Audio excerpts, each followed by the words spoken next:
4 days ago, the Indiana Fever are more dangerous without Caitlin Clark. Where did she get that from? One fan, this right here said, he said, word on the street is CC told Stephanie White to sit Kelsey Mitchell and Howard because they don't pass. Did Caitlin Clark just stage a silent protest mid-game? Fans are buzzing after she stopped to tie her shoes while being completely ignored on offense. Yeah, I know Caitlin Clark plays a certain type of way. You want to build a team around your superstar player. That is not the case for this team. What does this say about the Indiana Fever strategy and the growing tension in the team? Let's break down the moment that's got everyone talking. Before we move on, I'd like to ask you a small favor. If you appreciate this content, please take a second to like this video and subscribe to the channel. Over 98% of you watch the videos without subscribing. It costs you nothing, but it makes a huge difference to us. So, did you click the subscribe button? Great, thank you so much. Now back to the video. Picture this. It's the second quarter, and the Indiana Fever are just 2 points down. Natasha Howard has the ball, driving toward a contested layup, and Caitlin Clark is wide open on the perimeter. But instead of calling for a pass, Clark bends down mid-play and ties her shoe. Could be true. CC went to tie her shoe after passing to Howard on a play. LOL. To fans in the crowd, it might have looked like a casual moment, but on closer inspection, you can see the message. It wasn't about her shoe. It was about frustration, and it spoke louder than words ever could. This wasn't just a case of poor timing or a mental slip. By the time Clark stopped, she'd already been frozen out of 4 straight possessions. Analysts were quick to dissect the play, highlighting how Clark had made herself available and was ignored every time. A particular sequence stood out, where Clark positioned herself behind a weak defender, signaling with her hands, but Howard pushed into a double team instead. Clark's frustration wasn't just visible, it was unified with what fans watching at home were feeling, setting social media ablaze with comments like, "Clark is too good to be a decoy," and "How do you let that shooter stand alone?" Believe she's hurt. I believe Caitlin Clark cannot simply get into rhythm.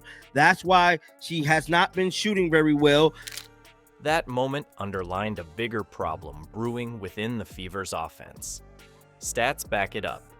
Caitlin Clark's usage rate currently sits far below the league average for star guards. Compare that to someone like Sabrina Ionescu, who's handling well over 25% of her team's possessions, and you can start to see why Clark's potential feels wasted in Indiana's current system. Greatest asset, which is the creator and instigator of offense. The problem? Natasha Howard dominates in isolation plays, averaging more touches than any Fever player this year. It's a strategy that's worked occasionally, but leaves the floor stagnant when Clark's not involved. For Clark, tying that shoe wasn't just a literal pause. It felt like a symbolic one, the kind of move that says, "I'm here, but the system isn't working for me." While fans noticed, it's becoming clear the coaching staff might have missed the message entirely. And this is where things start to really heat up because, as we'll see, the team's leadership under Stephanie White is where tensions begin to boil over. When the heated exchange between Stephanie White and Caitlin Clark spilled onto the public stage, it instantly became the most talked about moment of the Fever season. This is a lady we're talking about. It looks like Stephanie White has spaded Caitlin Clark, for lack of a better way of putting it. During a late timeout in their game against the Sparks, Clark was clearly gesturing toward White while shaking her head. Fans didn't need microphones to lip-read the word invisible, reportedly directed at her lack of involvement. The clip was shared across platforms like wildfire, with memes and tweets calling it everything from Clark's boiling point to the argument that summed up months of frustration. Online reactions didn't stop there. Twitter lit up as fans dissected every frame of the clip. Posts ranged from "Stephanie White is wasting a generational talent" to sarcastic takes like, "Is ignore your best shooter the new playbook now?" A particularly viral comment read, Clark better not end up carrying water bottles if White's system keeps this up. Stephanie White have an agenda. Her coaching style is influenced by her NC2A championship coach, Carolyn Peck. While some defended White's methods, the overwhelming sentiment was clear. Clark shouldn't be benched in terms of influence. This backlash didn't come out of nowhere, though. White's coaching approach has always leaned toward rigid systems, catering to structure over flexibility. Critics argue that it leaves a little room for star players to shine. One fan, this right here said, word on the street is CC told Stephanie White to sit Kelsey, Mitchell, and Howard because they don't pass. Clark often gets shoehorned into off-ball roles that minimize her incredible playmaking abilities. For instance, in their game against the Mystics, Clark only attempted 2 shots in the fourth quarter, despite repeatedly creating space on the floor. The team ended up losing by a narrow margin, and fans blamed White's stubborn reliance on Howard-driven isolation plays. The numbers tell the same story. When Clark leads the offense, the Fever are 4-1 this season, but when Howard dominates the ball, their record slips to 2-7.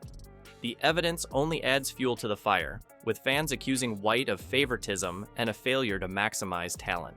It is that Caitlin Clark and Stephanie White exchanged words going into halftime of this Atlanta Dream game.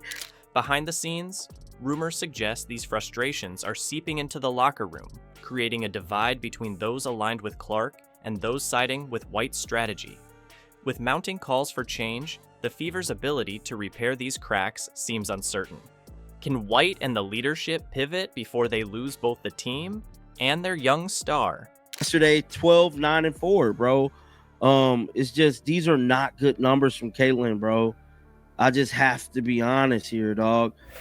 Point, you have to consider the possibility that the Indiana Fever are in on the plot to destroy Caitlin Clark. Caitlin Clark's talent isn't just undeniable, it's the kind of rare ability that can transform a franchise. But right now, the Fever are locked in a system that's keeping that potential under wraps. Fans aren't blind to it, and they've made their stance clear. This team needs to build around Clark before frustrations boil over completely. 4 days ago, the Indiana Fever are more dangerous without Caitlin Clark. Where did she get that from? The longer they delay, the more they risk losing not just games, but the very player who could secure their future. The solution couldn't be more obvious. Prioritize Clark. The clock is ticking for the Fever. Caitlin Clark, please make a coach trade ASAP. Stephanie White is not the right coach for you. What do you think needs to happen next? Comment below.